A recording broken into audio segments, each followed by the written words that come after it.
Masih ingat kondisi kesehatan mental waktu punya newborn sampai punya balita, rasanya masih nempel nggak di hati dan di kepala?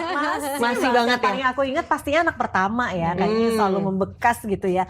Aku sih waktu anak pertama ya karena belum punya pengalaman juga, terus kaget, terus banyak kehidupan yang berubah gitu ya. Aku inget banget tuh kayaknya rasanya kalau katanya Indra ya, katanya suamiku, aku kayak menikahi orang yang berbeda kata dia gitu. So aku orangnya cukup chill, santai gitu, semuanya dibawa santai. Tapi ternyata setelah punya anak tuh, yang panikan, terus kayaknya apa ya? Ya mungkin ya karena semua kehidupan berubah ya, jadi kayaknya banyak tantrumnya sih malah. Waktu awal-awal punya anak tuh kayaknya banyak tantrumnya. Kalau sekarang rasanya tuh udah mungkin udah lebih menerima kali ya kondisinya ya memang kayak gitu, yang mesti dihadapin, yang mesti dilewatin. Jadi makin kesini udah makin lebih santai. Nah, itu dia, pengen banget dengerin ceritanya Mbak Mona ya, dari zaman newborn sampai balitanya, karena memang itu fase-fase yang paling berat ya. Betul ya, paling berat. Nah, ini cocok banget sama topik kita hari ini, yaitu lika-liku menjaga kesehatan mental Bunda, bagaimana kita bisa merayakan kemenangan kecil dan merangkul ketidaksempurnaan. Judul ini sangat dekat di hati ya. Di hati semua bunda-bunda. Semua bunda pasti ngerasain ya. Aku banget gitu ya.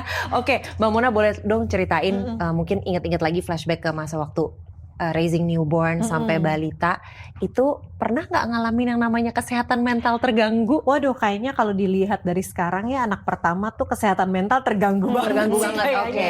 Pokoknya gampang marah, gampang tantrum, gampang kesel. Kok gini sih gitu. Kok aku salah terus serba nggak tahu kan. Namanya punya anak pertama tuh apa-apa tuh serba nggak tahu. Aku ngerasa kayaknya aku tantrum tiap hari deh waktu itu gitu. Tapi begitu anak kedua mungkin karena udah tahu yang akan dilaluin kira-kira kayak apa gimana kali ya, jadi tantrumnya udah agak sedikit berkurang tuh. Kalau sekarang kesehatan mental tuh setelah anak ketiga gimana? Beda lagi nggak tuh tahapannya? Anak ketiga sama anak kedua mirip-mirip. Anak keempat makin chill, kayaknya rasanya makin santai. Tapi sewaktu-waktu masih tetap ada gitu rasanya nih. Biasanya aku kalau kayak gini nggak marah, kok sekarang marah ya gitu. Kok sekarang kesel ya. Biasanya kalau anakku cuma numpain air aja aku biasa-biasa aja kok. Hari ini kesel ya, itu masih adalah rasa-rasa kayak gitu. Biasanya kalau lagi capek banget, misalnya anak sakit terus malam kurang tidur tuh biasanya capek banget tuh udah kayaknya ngerasa gampang banget senggol bacok gitu ya. Gampang banget kesel gitu, gampang banget marah-marah gitu. Dan itu normal nggak sih Mbak Irma sebetulnya?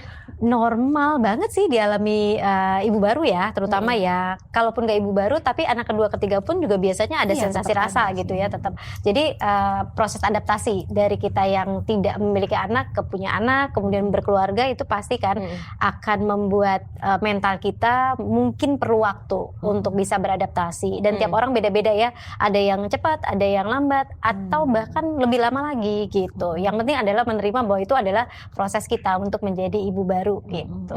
Nah pada saat itu Mbak Mona waktu anak pertama nih sadar nggak bahwa mentalnya lagi nggak baik-baik aja? Nggak sadar sama sekali sih. Indra yang bilang waktu itu kalau kayaknya kamu kayak bukan kamu gitu.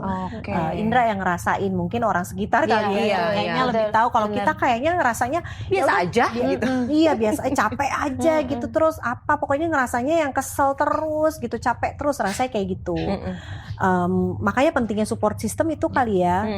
Karena ngerasa banyak yang support, ngerasa banyak yang bantuin. Kalau lagi capek juga banyak yang sini anaknya dipegangin istirahat, itu sangat ngebantu sih. Kamu istirahat aja, anaknya aku pegangin, itu sangat ngebantu. Tapi memang butuh kesadaran diri juga sih untuk sampai ke tahapan dimana ini kayaknya aku nggak bisa lama-lama kayak gini deh. Itu aku prosesnya cukup panjang. Apalagi pada saat itu ya, waktu anak pertama itu kan aku belum zamannya nih sosial media, terus bisa browsing internet. Tahun gitu berapa kan. tuh Mbak Mona? Baru lahiran 2003 itu Instagram belum ada ya. Facebook juga belum ada. Iya benar. Jadi benar-benar aku informasinya nggak nol sama sekali, terbatas banget. Udah gitu aku waktu itu di antara teman-teman cuma aku yang pertama punya anak. Wow. Jadi waktu itu aku makin ingat lagi ya. Iya, aku ingat banget waktu itu anakku umur 8 bulan tuh. Waktu itu udah mulai tuh ada sekolah-sekolah baby gym gitu. Akhirnya aku masukin ke baby gym karena dalam rangka aku nih pengen nyari temen, pengen cari komunitas gitu, pengen nyari support system, pengen cari orang yang kayaknya sama rasanya kayak aku gitu, punya anak yang umurnya sama. Mereka gimana sih ngadepinnya gitu, pengen tahu. Jadi kayaknya waktu itu tuh kalau kalau datang tuh kayaknya bukan untuk anaknya tapi lebih ke untuk mamanya aku gitu, untuk mamanya gitu. Ya. Dan setelah menemukan komunitas rasanya emang jadi lebih ringan sih. Kita sharing, kita berbagi, oh sama ya, ternyata dia juga ngelaluin yang sama kayak aku. Itu tuh agak kayaknya memang kalau ada yang support tuh kita pun rasanya lebih ringan gitu. Padahal cuma curhat doang ya. Kayaknya lebih ringan. Tapi mungkin merasa kita nggak sendirian gitu ya. Ada orang lain ngerasain hal yang sama. Betul. Tapi dulu tuh Mbak Mona ngerasain pas lagi nggak baik-baik aja, efek yang paling berasa di diri Mbak Monanya apa? Efek yang paling berasa tuh kalau aku lihatnya sekarang ya, kalau aku sih waktu itu kesel aja terus gitu, nggak happy gitu rasanya. Nggak happy ya. Cuma kalau yang aku lihat dari sudut pandang yang sekarang lebih ke kasihan anaknya, karena akunya jadi kesel terus gitu, marah terus, terus jadinya nggak berbagi kasih sayang, jadi berbagi rasa kesel, sebel dan capek gitu ke anaknya. Padahal kan anaknya juga nggak tahu apa-apa gitu ya. Terus dia jadi rewel banget loh, karena ibunya juga tantrum terus kan tiap hari. Anaknya tuh jadi rewel banget. Jadi beda banget dengan anakku yang kedua, ketiga. Memang lebih anteng karena mungkin bundanya juga anteng gitu.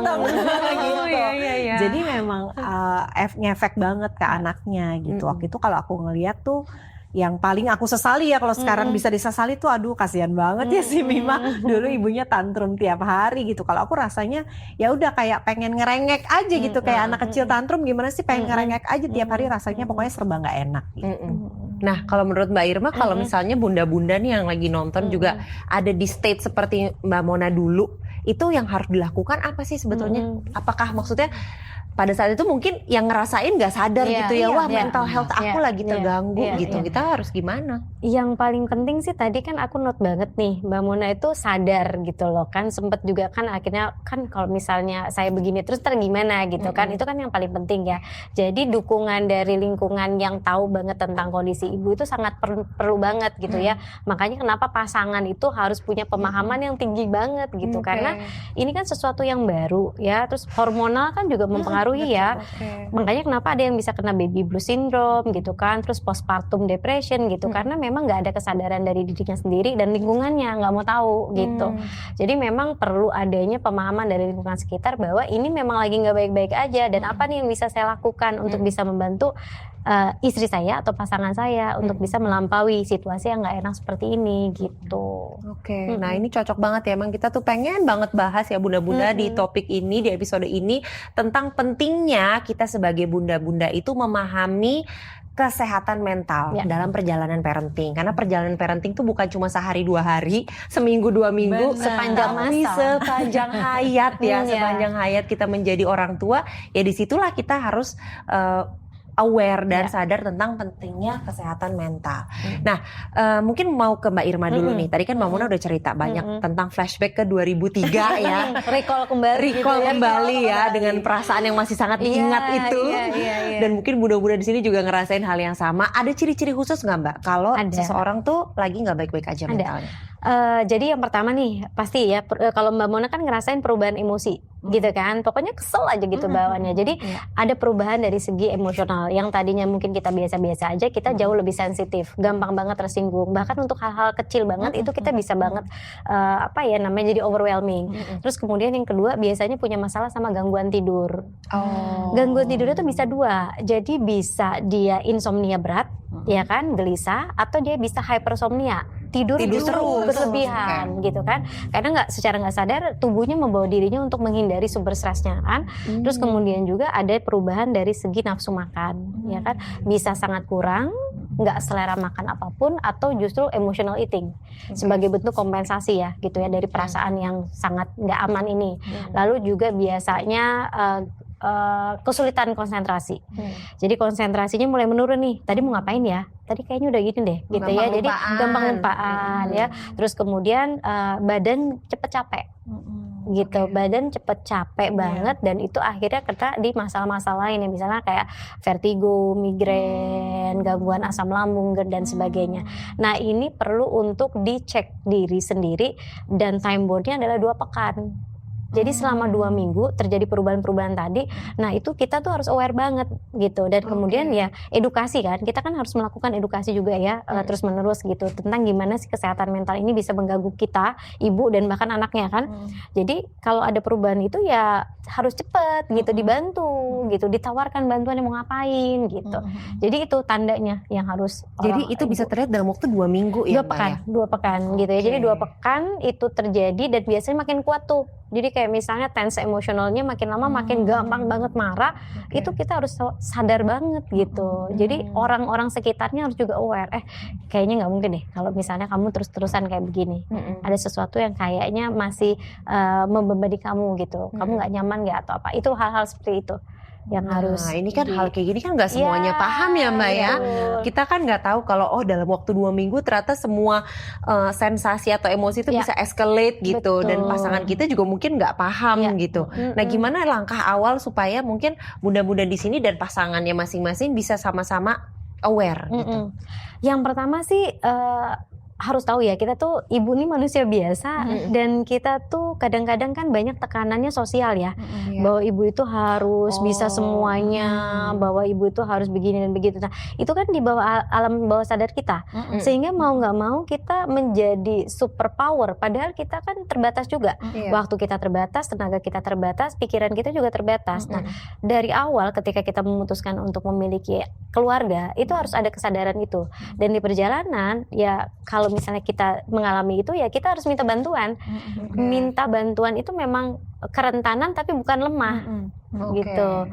Jadi jangan anggap kita minta bantuan sama pasangan itu bentuk kita tuh bukan ibu yang kuat dan kita adalah ibu yang lemah gitu. Nah kesadaran itu karena kita banyak sekali hal-hal yang berhubungan dengan tekanan-tekanan sosial dari zaman dulu kan gitu, tentang perempuan seperti apa gitu. Iya aku sih